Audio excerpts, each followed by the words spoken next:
It's Friday, and I just set a personal record losing on the hook 3 times in one night. Let's talk some basketball. What's going on, everyone? Welcome back in to another episode for Just a Bet Outside. I am your host, Steven, and I am not in a good mood at all. What a freaking day yesterday. We're going to go over the bets recap and everything that happened. It was so close to an unbelievable night, but woulda, coulda, shoulda. We will talk about that. But TGIF to everyone. We are back and rolling with NBA now. It's another Big Ten game slate. You don't usually see big slates back to back days, but we got it, and a ton of teams will be playing on a back to back. So before we get started, though, we had our first ever winners in our golf video contest that we do every single week. Well, we don't do the golf video every week. Sometimes we miss, but when we do the golf videos, we have a first round leader bet, and we had two winners, and they both took home $20. So congratulations to at Gray Gordon 7968 and at Slickwell 6039. They both picked EVR Eric Van Ruyen. I don't even know how to pronounce it exactly. To lead after the first round, and he did. So that was pretty cool. So congrats, shot an 8 under and had a heck of a round. But anyways, I'm ready to get right into it because I need to talk what happened yesterday. I want to talk some bets and everything that happened. But before we do, we gotta start with those two dad jokes, and I like these today. I actually do. So here we go. First one. I was addicted to the hokey pokey, but I turned myself around. That is stupid. Okay, this next one, I'm not gonna lie, it made me laugh for like a minute straight. So it may be stupid to you, but I liked it. So here we go. A friend of mine is known for sweeping girls off their feet. He is an extremely aggressive janitor. That is too good. Okay, sorry, that's too good. Anyways, in this video, yesterday's recap, it sucked, and we're going to talk about it. And then we're going to bring up some centers. So we didn't do a position yesterday, but because we didn't do the center position before the All-Star break, we didn't get that Friday video in. I will talk centers because it's been a couple weeks. So we'll talk defenses that give up the most points, rebounds, and assists to the center position. And then I'll give you my best bets, including that half unit long shot parlay. We missed out on the one yesterday due to a lack of minutes out of nowhere, but we'll talk about that. And then, of course, we got the Friday parlay, and we'll get it. We'll finish it all off with the bets recap. So hit that like button, leave a comment below. Appreciate all the support. We're gonna bounce back. Still having a good season. Hit that subscribe button if you are new to the channel, chasing our first 21,000 subscribers in our first year and a half on the channel. It has been incredible. So I appreciate all you guys. And share this video with as many people as possible. We would appreciate that. So I'm ready to get started. And unfortunately, that means it's time to talk the recap. Okay, I took a deep breath. I'm going to try to get through this without getting angry, but my favorite number is 22, and the 22nd of February did not help me at all. But here we go. Trey Mann over 10.5 rebounds and assists, got off to a ridiculously slow start, only played like 13 minutes in the first half, and then just picked it up big time. He had 10 rebounds and assists with 4 or 5 minutes to go in the game. It's a competitive game. Me and the Discord are ready to go. Let's get one more. Let's get that win. He gets yanked in a competitive game and never put in again. I don't know. They were playing this Milchick. I don't even know who that guy was. He had more assists than him out of nowhere, and they put him in for the final minutes. So I guess I'll make a note that Trey Mann, the starter, the new guy they traded for, may not always close games. But either way, fell one short. Pelicans Warriors money line, the only freaking winner, and it was a pretty easy winner. So gotta love that. Money line parlays are crushing it for us this year again. The third one, this hurt. Keontae George did get his 12 points. Paolo Boncaro, after the first quarter, had 3 assists. He ended with 4. How? What? You can't even make that stuff up. I don't understand. A guy who gets 6 or more every time. He had 3 after the first quarter. You're thinking, here we go. He's going to get 7 or 8, and he ends with freaking 4. Okay, next one. Let's get mad about this one. Again, as you can see, you see the word hooked 3 times because that's what happened. Dante DiVincenzo, Jaden Ivey, 15 plus points each. DiVincenzo got over at the end. It was tight. And then Jaden Ivey, I mean, he didn't shoot as much and he missed a freaking free throw and ended with 14. So if he makes a free throw, Boncaro gets one more assist. That's right. All we needed from Boncaro was 2 assists in the last 3 quarters. He got one. And if Trey Mann would have actually played the last 5 minutes and got one more RA, we are looking at a 4-0 sweep on the one unit bets. That's right. But instead, I look like an absolute moron and I feel like crap. So that's what it is. Welcome back, NBA. And then the long shot play of the day, another one that made me mad. I just ran out of room to put all my complaints on this page. Marvin Bagley, he needed 2 more points and 3 more rebounds. He had 8.7 rebounds. You know what the problem was? In the fourth quarter, every single starter for the Wizards had 24 or more minutes played. Marvin Bagley, 17 the entire game, never got brought back in. I don't understand how he played 17 minutes. I get there's a blowout. I know that was going to be a part of it. It had a chance to, but he still should have played 24 to 27 minutes easily in this game. He played 17 and still almost hit a double double. What a night. Thank you for listening to me rant. I'm not happy about this. I'm not going to come on here and just say roses and butterflies because if you tailed me, that means you lost money too. We had some rough luck, and I know after the All Star break can happen. But, anyways, it's still a good year. We're okay. It's one bad day, but it still made me pretty mad. But Moneyline Parlays, like I mentioned, they're now 13-7, up 6.26 units. And then on the season, 136 and 122, we are up over 10 units at 10.81. So, you know what? The NBA owes me a freaking apology, and hopefully that is for Friday, February 23rd. But before we get into the best bets, let's talk the big man. All right, let's talk some centers now. And as you can see, it's a little bit different looking with the colors and everything, and that's because my wife did it. That's right. I was cooking dinner. We were reading off who plays who. And she decided to do the arrows for me, and she added a little flair to it. So feel free to leave a comment, let her know how great she did. She'll love it. But anyways, I did the last 30 days because last 15 days we had a big All Star break and everything. So for the sake of this, it is the last 30 days, and we got 4 matchups here. We got the Spurs giving up over 26 points per game to the center position and playing Anthony Davis and the Lakers on the second night of a back to back. If AD plays, he's averaging 25.8 points per game. And then we got the Blazers giving up 26.04 facing Nikola Jokic, the man who just easily got a triple double against the Wizards. And then the last two are on the bottom 76ers playing Jared Allen and the Cavaliers, and the Denver Chicken Nuggets facing DeAndre Ayton and the Portland Trailblazers, who is averaging 17.5 points per game. So take a screenshot, go get some winners. Let's check out the rebounds now. And we got 3 of them for you. AD, of course, playing the Spurs again. Spurs giving up over 15 rebounds per game to the center position. Raptors giving up 15.63, and look who they are playing. Clint Capella, who will be back for the Atlanta Hawks after missing some games, averaging 11.6 or 11.7 rebounds per game, and obviously Okongwu for them is going to be missing some time, so they're going to lean on Capella down there. And then the Blazers facing Jokic yet again, another great matchup for Mr. Jokic. So that's the rebounds. There's everybody else: Sabonis, Duran, Gobert. I said Gobert because my wife calls him that, by the way. But anyways, Rudy Gobert, so on and so on. DeAndre Ayton, and then Daniel Gafford, who's be sure to check his stats because that's with another team. He's now coming off the bench. He's for Dallas. He's not really averaging 10.5 rebounds per game. But anyways, that's the rebounds and the rambling. Let's check out the assists now. And the Suns facing Alperen Şengün of the Rockets, 5.3 assists per game. And then the only other matchup, Draymond Green, 6.4 assists per game, facing the Charlotte Hornets. So that's all we got there. We got Sabonis up on top again. Jokic, wet bananas there at number 6, averaging 4.2 assists per game, so on and so on. So that's the center position. Hopefully this kind of helps you guys out, get some winners. We'll probably start doing all the positions again next week. Maybe do last 30 days for all of them just for next week, and then we'll get back to last 15 days. But anyways, that's what we got. Now it's time to get into some best bets. All right, you better lock those doors because it's time to tease. I got a 5 point teaser. Give me the Clippers minus 4.5, Hawks minus 1.5 at plus 100 on FanDuel. Again, FanDuel has the best odds for these 5 point teasers in the NBA. But if you don't know what a teaser is, taking the line 5 points and moving it in our favor. So Clippers down from 9.5 to 4.5, Hawks from 6.5 down to 1.5. Let's start out talking with the Clippers minus 4.5. They just got their absolute butt kicked by the Thunder last night, which makes me like this bet even more because I think they're going to bounce back. But I don't think they rest any starters. As of right now, they're not going to. They're fighting for a stretch run, for the playoff seeding, for all that kind of stuff, home court advantage. And coming off a loss, I think they all play. We will see. But now they get the Grizzlies. Poor Grizzlies have to face a very mad Clippers team right now.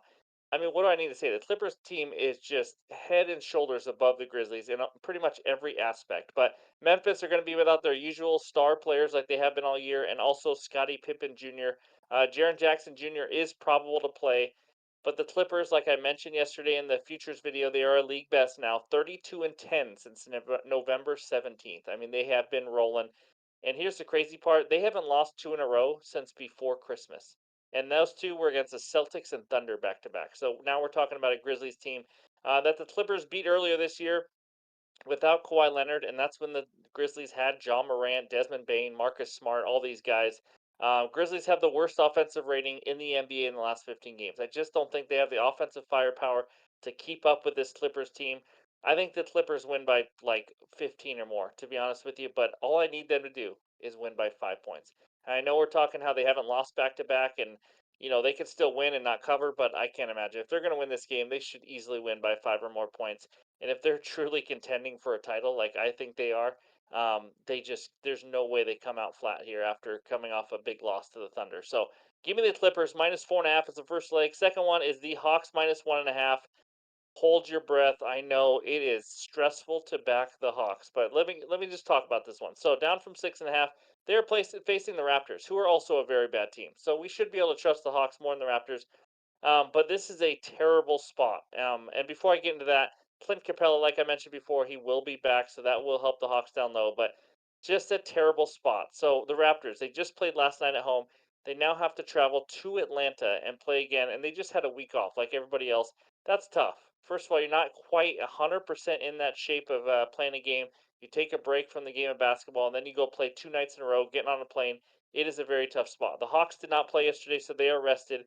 And even with all the struggles Atlanta's had this year, they are 6-2 straight up when they have a rest advantage over their opponent. So they've played really well.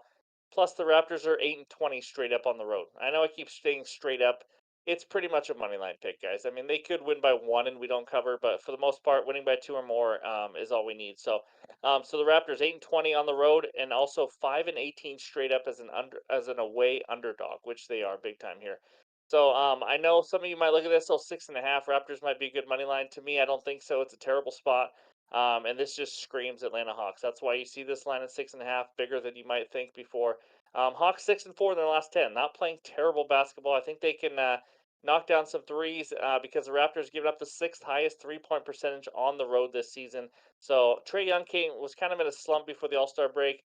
This might be a good spot. He rested over the break. I know he was in the All Star game and all that, but I think he comes back out, starts playing like Trae Young and hitting some shots and breaks out of his slump a little bit with DeJounte Murray, Capella back, all that kind of stuff. So sometimes there's just bets where you look at it and you say, you know what, this is a good spot. And I was looking at it since actually like yesterday when I was looking at Thursday bets. I was already looking at this one because I saw this on Friday.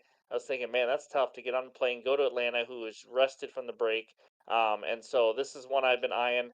So give me Trae Young, DeJounte Murray, and this Hawks team to win by 2+ points, along with the Clippers to win by five or more as my first best bet. And now, before we get into that next bet, we got a little promotion to talk about.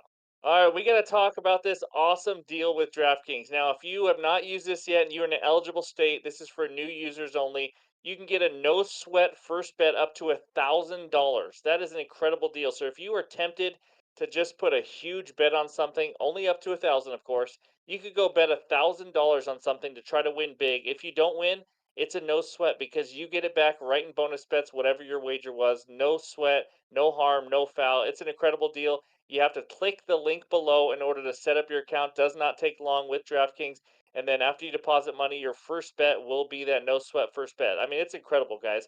It is very tempting. You want to go say put $800 on a nice parlay for a big winner. And you know what? You just know that if you lose, it's okay because you will get that 800 back in bonus bets. So it's an incredible deal, DraftKings. If you have not signed up for DraftKings, use that link below. You must be 21 years or older to gamble. If you have a gambling problem, call or text 1-800-GAMBLER. Now, back to the bets. All right, the second best bet takes us out to Minnesota. We got the T-Wolves hosting the Milwaukee struggling Bucks. T-Wolves -5 total in this game, 225. Against the spread, Milwaukee this year 21, 34-1, and 9-17 ATS on the road. The third worst against the spread team on the road this year. T-Wolves 29, 24-2 against the spread, 13, 9-2 ATS at home. Totals, not much here. Bucks 29, 26, and 1 to the over, and the T Wolves are an even 27, 27, and 1. So and that's to the over or under, by the way. But anyways, my best bet in this game is a little same game parlay. I'm gonna take Anthony Edwards 25 plus points and the T Wolves money line. Put that together, you get nice juicy plus 108.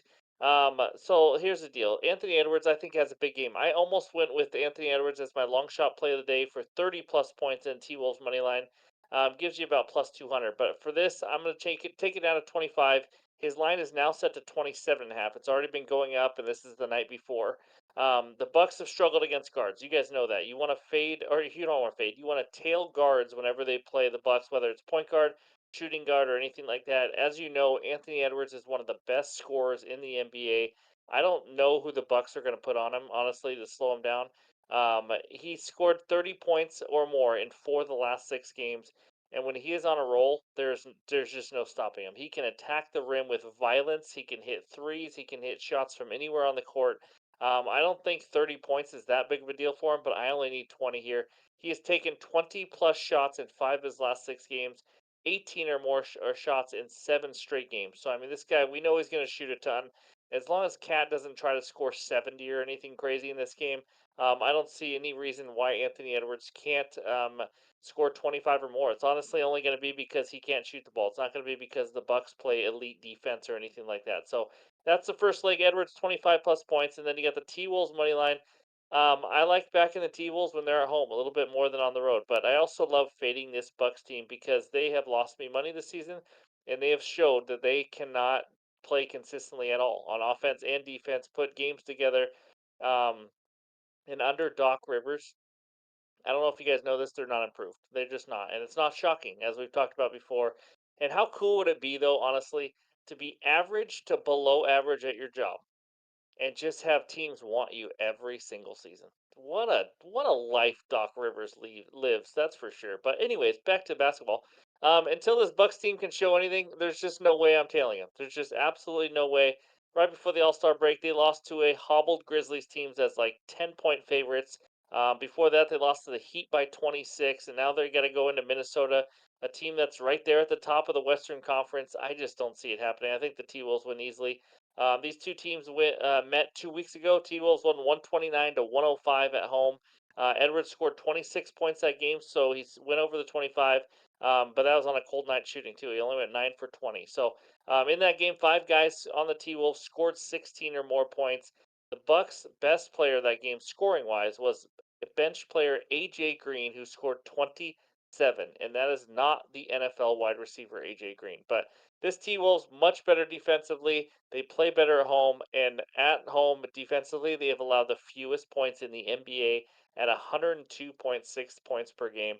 T Wolves should win this game. I think they should cover this game, win decently easily. I know sometimes the T Wolves can kind of let teams back in it, but all I need them to do is win the game. So give me Edwards 25 plus points, T Wolves money line. Put those two together. That is my second best bet. And now let's talk the long shot play of the day. All right, we go out to Golden State, technically San Francisco, for the Warriors hosting the Charlotte Hornets. Warriors minus 13 and a half. Total in this game is 229 and a half. I am going to get right into it. It is my long shot play of the day, and it's going to sound weird because it's not exactly fine tuned yet. So here we go. It is going to be the Hornets plus 6, 7, or 8, right in that range. I know it sounds weird right now. But the Hornets are plus 13 and a half. So I'm taking it down. Obviously, we're going to get good plus money with this one. That's the point of the long shot. I always put a half unit on these unless I say otherwise. So this will be a half unit. Like I said, I've checked all sports books. I can't find any alt spreads the night before right now. The only thing I could see was plus 9.5 on ESPN Bet was the lowest it went, and that was at plus 160. So I'll be at the 6, 7, or 8 range. I really just check the pinned comments in the morning for any corrections or added plays, but I will have this in the pinned comments as to what my exact bet is. But hopefully, you guys already know it, with what you guys want to do and what you feel comfortable with. So don't look now, guys. The Charlotte Hornets have won 4 straight games. That's right. I just never thought I'd say that. I think that's like half their wins. It's like a third of their wins already. But they just went into Utah and took care of the Utah Jazz pretty easily. I don't care whether LaMelo plays or not. I don't think he will play, and I kind of prefer he doesn't because they won 4 in a row without him, and I like what they're doing right now. Both the Hornets and Warriors are on the second night of a back-to-back, so there's no big advantage or anything like that right now. And the Warriors have to get up for a Hornets team that they probably don't care about after playing the Lakers. But we'll see. I think I'm not going to make fun of the Warriors because I do like how they're playing. But I think this can be a competitive game, though.